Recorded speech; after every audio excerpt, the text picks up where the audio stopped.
the last session before the closing keynote, so I will keep it as interactive and lively as possible. My name is Rachel Peck. I'm the Startup Business Development Lead for Microsoft across EMEA. And I'm just going to give you a really short introduction today around actually who Microsoft for Startups are, how we can help. The program's changed over the various years. If any of you have ever experienced BizSpark or different elements of a Microsoft startup program before, about 18 months ago we completely revamped the program and have made some changes since. So I'll give you a bit of a setup of like how the team is structured here in Europe and Middle East in particular. We have my manager, who's Warwick Hill. He's the region lead. We have a number of now MDs and CTOs supporting startups under that across Europe and Middle East as well. So we have been a team that has grown as well in the last 12 months. So we're super supportive to see how Microsoft is now really supporting the startup ecosystem. So kicking off, really Microsoft for Startups is all about enabling, and again, you've probably heard the Microsoft mission statement many a times about empowering every person and every organization on the planet to achieve more, and it can be just as much relevant for startups as well. So we're really understanding around, particularly for a startup or a scale-up or any company that's building their own IP, it is your focus on creating. You're creating not only your brand, your company, your product, but really, setting out the vision for your team as well and how you're going to become, take over world domination with your solution at the same time. So what we try and do is now build a program to support you with all of those different elements, but without actually taking too much of the focus away from what you're actually trying to create. So one of the things you need, and Lee obviously talked about it quite well this morning around Microsoft around partners and what his team are doing. Actually, what you do really need are good partners. And the nice thing about this is I just put good partners. I haven't just said you need Microsoft, because we truly believe that actually a partner ecosystem can enable you to really achieve a lot more with your business. And whether that's how someone can help you deploy with customers, support mechanisms with that. If your business just wants to be focused on IP creation and actually selling that piece of IP, how do you kind of take that globally as well? How do you involve a partner perhaps in the go-to-market model? How do you involve partners like Microsoft perhaps when it comes to building on a trusted platform, and how can we help you win? But again, thinking about other partners that can complement you. So again, thinking about your go-to-market strategy and what you're looking to achieve as a startup or any size of a Microsoft partner, actually go to market and actually how you can work with partners to achieve that at the same time. Because one thing we really understand is it's very hard to actually, and my favorite one is, something's gone wrong with my product, I'll let you fill in the blank on that one. But there are so many different things happening, not just here in the UK now with all the political and economical things that we're facing. Actually, if you're a startup or any size of a company, how you face that across the rest of the world as well. And actually, how do you achieve that with partners involved? So many of you, perhaps if you've attended Microsoft conferences before, would have seen this quote. And I'm kind of coming up to my 13th year in Microsoft now, and I've always been in the partner world. And I can honestly say that we are a partner-led organization. We may have changed a few things on the way, caused a bit of controversy here and there, but hey, business changes, business grows, and I think all of you will experience that with different elements of your own at the same time. But we ultimately will always be a partner-led business. One of the really interesting things about building IP and on a chosen cloud platform, and if that's Azure with Microsoft, you are really the value proposition that sits on everything else. Azure is just a platform, and unless you do something with it, that's where the customer sees absolute value, and it's IP that's being built by any particular IP creator that's truly building that value. And it's those partners that we're actively looking to partner with, and that's why we're being a partner-led organization. So what do we bring to the party? And again, this is for startups, but I know many of the audience here may be larger partners with Microsoft, and all, in a way, all the same. So for three areas that we've kind of simplified. The technology, we are a technology company. Customers, we've been around for quite a while now, so we do have maybe some legacy of customers in there. And actually the culture as well, and what we're driving, and particularly the culture we're now looking to drive in Microsoft for Startups. So let's just touch on the technology. Many of you perhaps attended some of the developer or platform sessions today, but give you a few stats around why Microsoft, why Azure, for example, and let's not just ignore the others around Dynamics 365 or Office 365. But take the Azure regions, for example, 54 Azure regions. There's more than AWS and Google combined. So we're truly enabling startups or any partner to have a global scale and global reach with their technology. But you think about the number of servers, and I'm not very technical, so I'll let you digest some of these other things around memory and CPU and all the disk storage and everything. But it's pretty phenomenal about actually now what we can achieve. Actually, as a partner building a piece of IP or managed services or any other type, actually the strength that we've built as a platform within the Microsoft world. And then finally, the compliance, the trusted cloud. Actually more compliance than any other cloud vendor, as well as the investments that we're actually actively making, whether that's new data centers being online or new regions that we're creating, or the continuous development to partner with others to make the technology just as good. And also, one of the things that we can't ignore is obviously groundbreaking piece of technology. So Lee spent quite a bit of the keynote this morning talking about the different areas of AI, what we're managing to achieve, and actively how Microsoft is enabling companies like yourselves, so building IP, to become, the opportunity to build the best-in-class solution for the industry or the solution area that you're targeting. And one of the things actually is, hearing it from some of our companies. I've been working with Eagle Genomics now for coming up to 2 years, and actually, perhaps a niche area, genomics, one that you'd not think Microsoft may play in as much when from a partner world.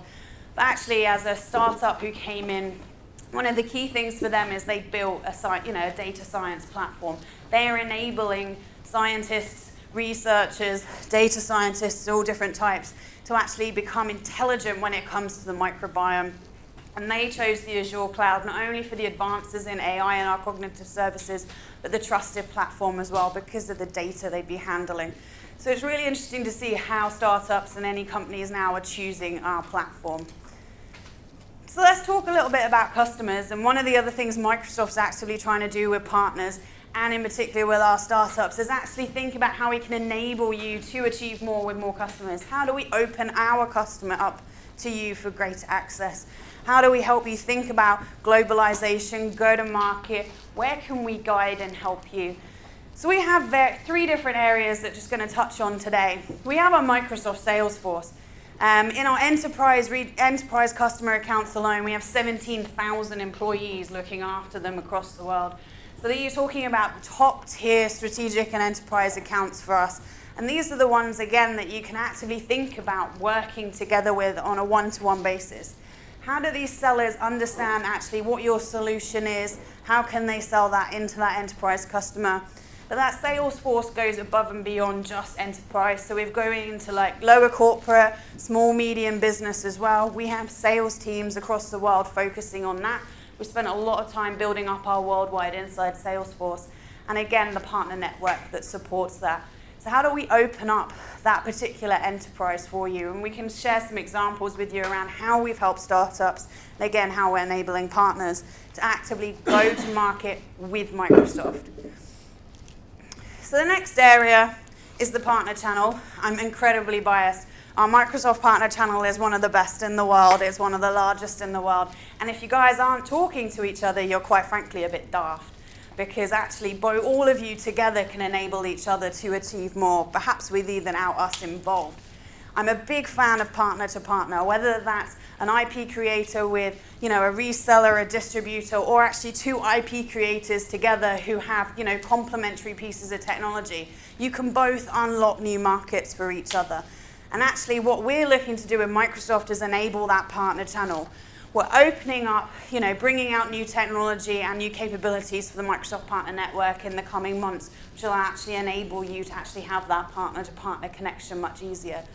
If you look at things like our marketplaces, which actually brings me on great to my next point, how we're actually opening up our marketplaces as well to allow partners to go to market together via marketplaces. So you may start seeing announcements around actually how partners can create bundles within our marketplace as well. So if you can imagine a systems integrator, a managed service provider, and IP creators all in one, going to market together with a bundle, what more, can you open up for from a global perspective? And for our startups, if you only started out here in London, how do you think about, servicing a customer that you want to bring online in Brazil? Partner to partner is an absolute key way to unlock that. And finally, reaching the millions, if you look at how you can achieve that from a commercial perspective, you may have heard, different aspects in this track today around marketplace. All of us as consumers are becoming very, familiar. We want something now, we want it accessible quite quickly, and actually it's quite a common theme as well around actually how we want to try something before we actually kind of go and then buy it fully. I think many of us here who own a car would have probably never bought a car until you've taken it at least for a drive around the block, just to understand how the car feels. Maybe even a little bit longer on a test drive for a weekend. It's a similar thing about how people now in the commercial world are looking for new IP solutions. They want to break the procurement model. They don't want to get bogged down in having to procure something for 6 months. I imagine a lot of you as IP creators probably have been through the pain of working with customers who want to do extra due diligence on you as an individual and a company. How does marketplaces unlock that in particular for you? And we have one marketplace and 2 storefronts. You've probably heard the words of Azure Marketplace and AppSource today. If you want more information about them, we can share those and we can take you in a little bit more detail. But those 3 channels to market are real opportunities, not just for our startups and scale-ups, but anyone as a partner. And if you're actively looking to work with Microsoft and partner with us, there are great benefits to be able to have there, because you can obviously reach millions with an opportunity with your piece of IP. So let's give you an example. Define Crowd is one of the startups, I believe, out of the US. We spent a bit of time with them. They went through the standard, what we call Cosell process, which is, again, has eligibility criteria for any Microsoft partner, not just startups, to achieve a level where they're accepted into the Cosell program in Microsoft, where they can actively collaborate with our sales force to be able to unlock that customer opportunity. And actually, within 30 days, they actually closed a $3.5 million deal with Microsoft in collaboration. And for them, in a startup world, that's pretty phenomenal, because one of the key things for them is actually being introduced to a customer may sometimes take them months or even years to actually get in. Perhaps maybe some of you remember if you just started out a company, how long it perhaps takes if you don't have that right network. How do you use your personal contacts to get in? Partnering with us can perhaps enable that. Making it sound quite easy. Obviously, there's a bit of work in there, actually, value proposition setting, making sure everyone understands the value for Microsoft, for the partner, for yourself, for the customer. But it's really, truly possible to achieve, new deals through the Cosell program. So let's think about culture, partnership, transparency, how Microsoft is enabling a culture where we're actively, truly trying to help. The session, if any of you were here just before, was actually talking quite a lot about that IP. And one of the things you may have seen is obviously the Azure IP Advantage program, and actually how we're helping support IP creators with patents, with the opportunity around understanding how Microsoft can help take some of the burden off you around looking at your IP within Azure, protecting it between customer environments, your environments, who has access, who doesn't. And only recently did we just announce a blog post around, again, how we're helping startups, giving them free access to some of these patents and supporting them.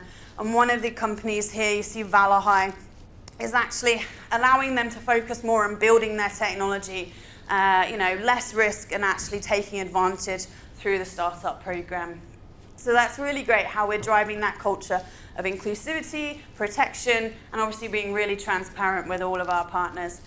And from a startup's perspective, we see that within the right community for us. Our community is obviously heavily led by a lot of venture capitalists and investors. Their perception of us will also help drive what the perception is that the startups have that they're investing in. And obviously, if any of you know Silicon Valley Bank, and obviously Ben Horowitz, to have this particular type of quote for him, which is actually quite accurate about how we actually used to probably scare startups. We were a little bit muddled, even like a couple of years ago, what we were offering, how we could help. To now see that how we're becoming an outstandingly good partner is really interesting, and how we've worked with a number of SVB investor startups to actually drive their business as well. So for us, changing that marketplace landscape as well for our community is super important. So as it's a presentation on Microsoft for Startups, so I just wanted to kind of give you guys a little bit of an insight of actually what we offer startups, how it's changed over the last couple of years. Many of you may, like I said, have heard of Microsoft Accelerator, Microsoft Ventures, Microsoft BizSpark. None of those terms mean anything now. Brands have been retired. It is all under the one bracket of Microsoft for Startups. Just caveat that is the venture piece is now M12. So if anyone is looking at investment, obviously Microsoft has their we have M12. M for Microsoft, 12 for the 12 letters in entrepreneur. Don't ask me, I'm not a marketer. But from a Microsoft for Startups perspective, we have the premium benefits. So we have a couple of levels within the program, and they'll give you two sides to the story. Let's start with the technical. One of the key things is enabling startups or any company kind of build the best-in-class solution. They want new investment, they want to grow, they want to actively drive their business. So actually, how do we give them free Azure credits? So for up to 2 years and up to $120,000 in Azure free credits. There is the credit line before that, so for 1 year it's 25 credits, and then you can uplift the next difference to 120K. Or you can just go straight in at $120,000 worth of credits for 2 years. It is a bit of a use it or lose it. It can't be extended. It can't be transferred to anything.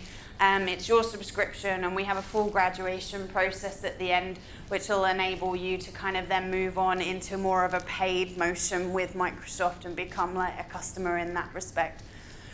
Other areas, obviously, access to the development tools. You're building IP, you want to be able to develop them, so we obviously have all the Visual Studio. Office 365, internal use licensing, you're trying to, things that help you run and drive your business. So giving you access to that.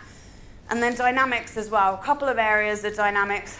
The sales, the CRM, you're a startup, you need to track your pipeline, what customers you're talking to, how you can, manage the customer relationships you're building. So we give you access to that. And also the other aspect that can be really beneficial is talent. How do you hire in and do recruitment as a new startup? Are you looking for engineering and development talent, to sales and marketing support? So we obviously have access to an opportunity to use Dynamics 365 for talent as well. But one of some of the interesting things around technical is actually looking at that enterprise level support. So how do we make sure Microsoft's supporting you with break fix, but also giving you guidance around how you build, the architectural support as well. So some of the key aspects of that is we have a number of virtual opportunities speaking to people, senior engineers within Microsoft to get architectural guidance, all the way through to in-person opportunities as well, where you can actually have an architectural design session, or even thinking about actually how you develop your solution for something like Marketplace. And the other aspect is, we partner with a number of companies, obviously working with Grey Matter and other partners as well that can help enable startups to achieve their technical aspirations as well.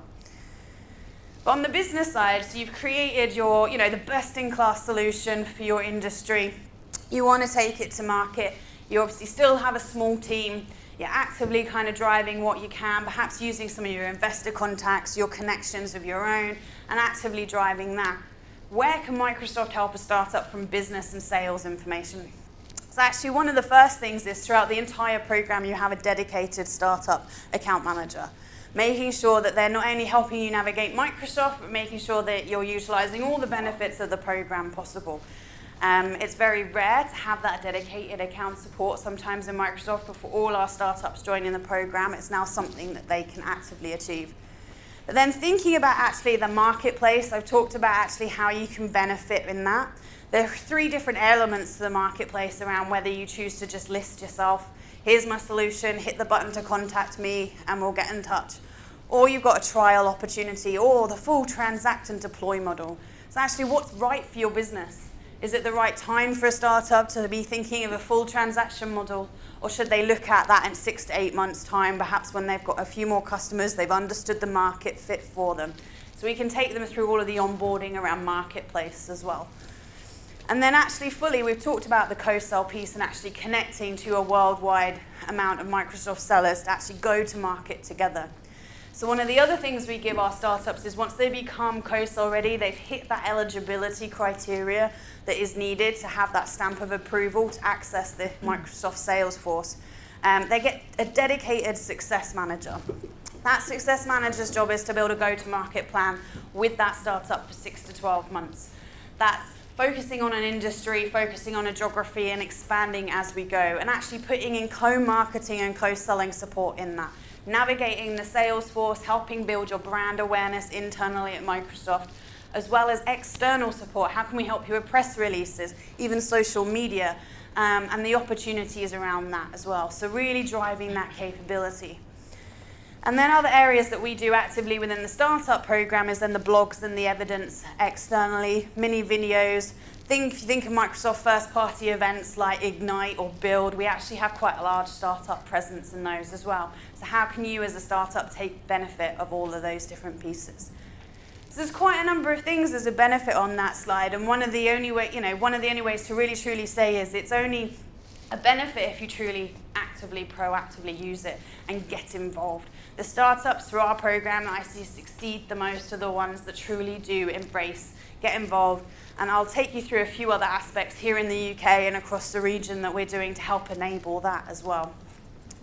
But let me just give you a few statistics around that business enablement piece, because it's all well and good me talking about it, but what does it actually look like? What do numbers actually look like? But the Cosell for startups literally only launched in February last year, and in the last 12 months, we have got an active pipeline of 126 million for startups. That's not Microsoft revenue, that's pure revenue for the startups. So it's really interesting, and to date we've closed 127, and I think that's gone up since I last wrote these slides, of actual Cosell deals. You know, for example, today I just had one of my companies just close a deal with Boohoo or Boho.com. I don't know if you have children in your family. I personally don't buy, but it's one, a large retail site, and they just closed a deal with that. They wouldn't have closed that deal if that hadn't have been supported by the account team in Microsoft that helped them close that. So for our startups, the revenue opportunity is quite significant. Obviously, they're just beginning or a couple of years into business, that growth and expansion. Having that dedicated resource, allowing them to build a go-to-market plan. And we can't boil the ocean, and I'm really transparent with any partner around that. Yes, we're a big organization as Microsoft, and we have a lot of opportunity.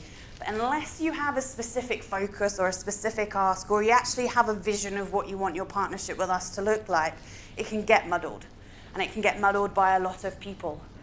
At the same time, one of the things we've trained our success managers to understand is who are the right stakeholders for people to meet in Microsoft. Because I've seen it in many, war stories in many of my history so far, but if you're the type of company that likes to come in and buy everyone coffee, you'll be known as the person that comes in and buys everyone coffee.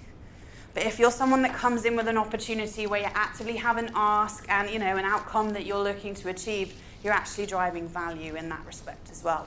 Like anybody, we're distracted, we're busy, and I'm really transparent with our startups about actually how to navigate the Microsoft Salesforce, because it's not easy. Some of these account managers have multi-million-pound targets. They have, anywhere from 5 to 25 customers maybe that they're looking after.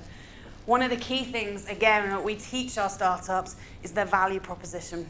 And quite easily, in 3 minutes, can you say who you are, what you do, and your value to that person that you're actively talking to? Because that's a real key thing in any, in a business proposition that we're actively trying to make sure. And that's really important when it's an investor or a partner or a customer or, Microsoft that you're actively talking to. What is it that you want to get out? What is the outcome? That 3 minutes is absolutely kind of the sweet spot that we teach all of our companies to do. It's very interesting when we put them through that training. They start off at 10. They think they've got it in 10. We then crack them down to 5. Then you ask them to do it in 3. The best bit is they then do it in about 1.5 minutes, 2.5, and then they know that they've got a bit of room. So that value proposition, no matter what, is absolutely key for them. So kind of like the program is designed to connect, help lots of different areas. And I've talked about, obviously, the Microsoft field teams. And we've briefly touched on M12. M12 is an inventor arm in Microsoft, has probably closed about 78 opportunities to date where Microsoft's actively invested in them. primarily a lot of them in the US, but we have now done a lot more in the European region, Middle East, India, and out in Australia most recently. But a couple that we haven't touched on is the product groups. One of the key things sometimes is to understand what is the future roadmap for the technology you're working on.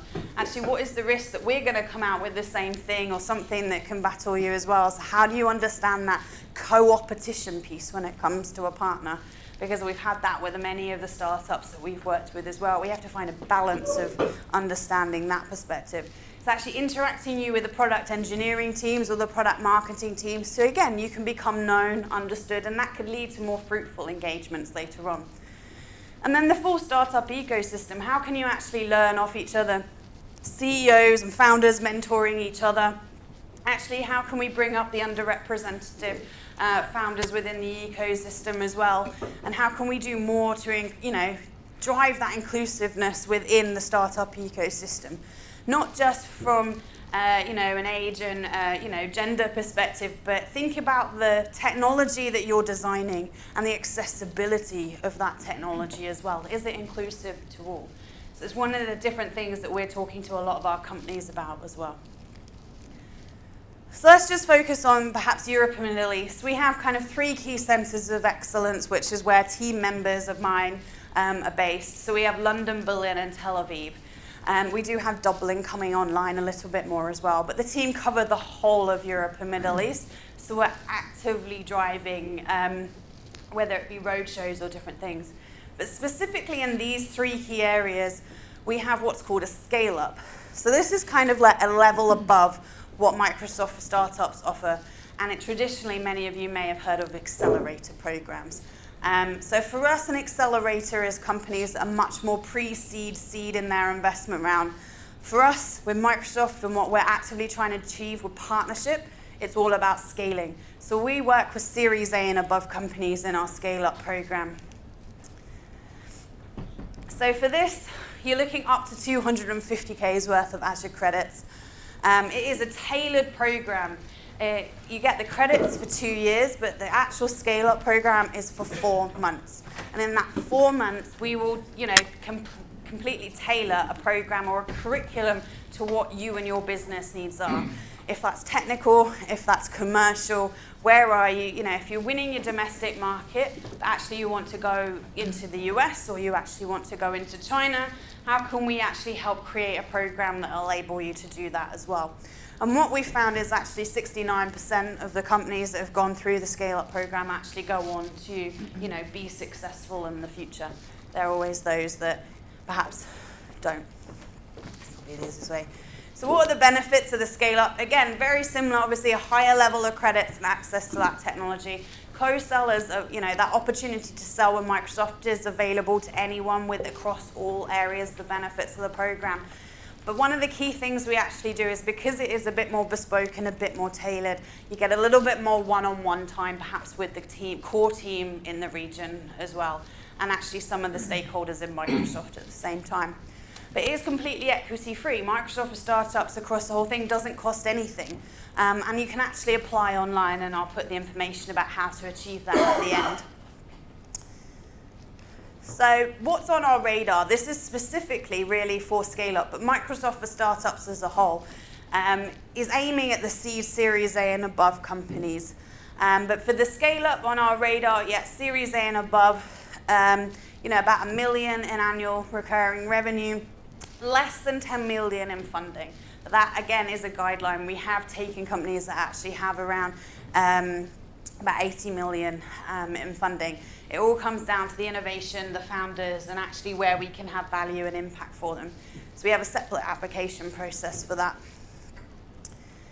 But actually, what else do we do? I've talked about roadshows, workshops. Actually, as Microsoft for Startups, we have a link which I'll have on a last slide around it's globalstartupevents.com. Across Europe and Middle East now, we're running many webinars, one-on-one workshops that anyone, free of charge, can access. Anything covering go-to-market support, how to partner, not just with Microsoft, but actually how you think about partner to partnering as well. Marketing. what is the different, content marketing, social media marketing, how to get the message out, actually how to win business with the right message. Talked about the value proposition there and the importance of that. Raising funding, really important. Cash is king for a lot of startups that they're trying. They can't actually do many of this unless they've got the investment. Actually, we work with some of the top VCs across the region and here in the UK, and we have specialists that come in from those to actually talk to companies about how to raise funds. Pricing, you've just started out. Do you do annual licensing? Do you do a seat license or user license? Or do you do it monthly, quarterly? What is pricing? What is the best way to price for you? And actually having that negotiation tactic. Do you price too low to help outdo your competition? But will that make you enough money to break even or even have profit? Pricing is a real big challenge for a number of companies. So we have experts that come in to provide that. The picture on the slide, communication. Presenting, pitching. Many of you may have been through investment rounds, or even whether you're pitching to customers. How do you get that right? Effective communication. Tim, the guy that's looking a little bit surprised, is listening to Ron, who's our CEO at Microshare, talk about is it a Philadelphia cheesesteak? Have I got that right? I don't know if anyone understands that from the US. Ron is addicted to them. But he is actually teaching them around effective communication. When to engage an audience by talking a little bit louder, and maybe do you go a bit faster or do you talk loud and slow? Different aspects of that. How to convey a developer into a presenter around a technical module as well. So if you were to do a demo to a customer, how to perhaps open up perhaps the stigma that a developer, a little bit shyer, sits behind a screen, maybe not, all comes down to the personality. How do you break them out of that shell to stand on stage, a bit like Scott Guthrie, maybe not in a red polo shirt though, but actually actively deliver an interactive demo. So how do you enable that as well? So effective communication is one of the things that we have for our companies as well. And many other different pieces. We have law firms come in, again, maybe not just talk about IP, but actually different pieces. We've had many founders that want to get rid of another founder, and how does that work with shares and everything within the business. So there's a real opportunity, and we're trying to provide something for the entire ecosystem. They're all free. You don't have to be part of Microsoft for startups to attend. We've had many Microsoft partners attend some of the sessions as well. So all the links are at the end. Happy for anyone to join. So just on the fundraising, give you an idea of some of the top VCs that we work with who are actively bringing their portfolio to us. Or what we actually do is investor pitch nights as well. So they come along, hear from a number of the companies pitching. Again, if you're looking at raising investment, huge opportunity. I've mentioned M12 a few times now, but we're actively kind of growing that venture capitalist or investor support across the market as well. You've heard a lot about AI today, and Lee mentioned in his keynote as well around the 3 areas of AI for good that Microsoft have a focus on: accessibility, Earth, and humanitarian. We're really proud because I think back in February we launched our AI for Good cohort. It's a special, one-off cohort for now. We're hoping to repeat it into our next financial year and in other locations. It's the first one in the world where we've taken 11 companies, and for us at the time, some of them are focused on the accessibility and some of them on Earth. Microsoft had only just come out with the humanitarian piece, so we didn't touch that on the time. But working with 11 companies who could ultimately become charities, or some of them actually have their own IP, but actually bringing their ideas to life and actually supporting them to build AI for good, and actually teaching them the ethics around AI, but also giving them, a standing point to actually access, talking to our accounts teams, talking to our customers, and really driving, the movements and the passions that they have around the different areas. We have a dyslexia company that really is teaching companies to understand actually how they can use their technology to enable their employees to read even emails a lot easier than perhaps if they can't. So accessibility is a huge piece. And Earth, we have people like CityMass who are actually enabling anyone, but specifically maybe the disabled or handicapped to kind of, actually navigate themselves around like anyone else would, around like someone like the City of London. So it's really interesting, the technology and the ideas that these companies have come up with. And other companies, other success stories, just to give you an idea, we're completely industry agnostic, completely, you don't have to be on Azure when you join our program. You don't even have to be on Azure when you end the program. If you want to use the Azure credits that you get given, I highly recommend it. But things like the Cosell program, partnering with Microsoft, the Cosell program, we actually incentivize our sellers to help you go to market with them. Or we can't actually incentivize them if you're on another competitive platform. So you can start seeing where we start driving part of the partnership. And within this area, you can see different ones. But some of the ones, really kind of close to my heart is obviously the female founders and how we're driving, women in technology as well, or underrepresented minorities to actually know that they can achieve more and how we're supporting them. So just a few things to follow up. If you're interested in Microsoft for Startups, startups.microsoft.com. You can actually stay up to date with all the resources on there, but you can actually apply online now for the benefits. There's a self-service tool, and we will get back to you as to whether you've been accepted or declined regarding that. There you obviously all the benefits that I've talked about today are on that site as well as actually the eligibility criteria to join the Microsoft for Startups program. But a few other community spaces we've talked about, obviously, if you've got any questions around the Microsoft for Startups community, we have obviously like open forums when you can post questions and the whole team across the world can help answer them as well. But like more local to home, we talked about our workshops. I did update the link because it used to be EU startups, but now it's gone global. Yes, we're going global. So globalstartupevents.com. We've broken our own mold. We're using a startup event site, not a Microsoft event site, because we like to support the companies that we're working with. If you want more information of anything happening across Europe and Middle East, our LinkedIn and our Twitter is the best place to find us. And again, you've got that community link there. We are really trying to actively, obviously, work with all different types of startups. One of the things I did mention is primarily B2B. You can understand in Microsoft if you've got a B2C solution going to market together where that can be slightly challenging. The only space that we have made exceptions for that, which you might have seen on the previous slide, is game studios, where we're actively working with game studios who are building their games on Azure and using that within that space as well. But if you've got a B2C solution, the partnering piece can become a little bit more challenging. It's our sweet spot around B2B. So that's it from me. Like I said, a bit short and sharp. I'm happy to answer any questions. I didn't bring the macaroons with me today. I'll do it next time. But come to an event and we'll give you amazing macaroons. And you can blame Anne-Claire. She's a Parisian who loves them. So that's the great thing about us. We're based in Shoreditch. If any of you have heard of the Reactor, the technical event space that Microsoft has, we aren't the Reactor team. Let's just put that out there. I can't book the Reactor event space for you. I'm really sorry. Basement is where they hide us. That's where you'll find all the startup team down there at the same place. And if you're part of our ScaleUp program, you get the co-working space there as well. So, and again, for any of you at the larger partners, if you're interested in partnering with any of our startups or want to know more about who we have in our portfolio, I'm really happy to help there as well. But there we go. I'll close on that. Thank you very much for your time.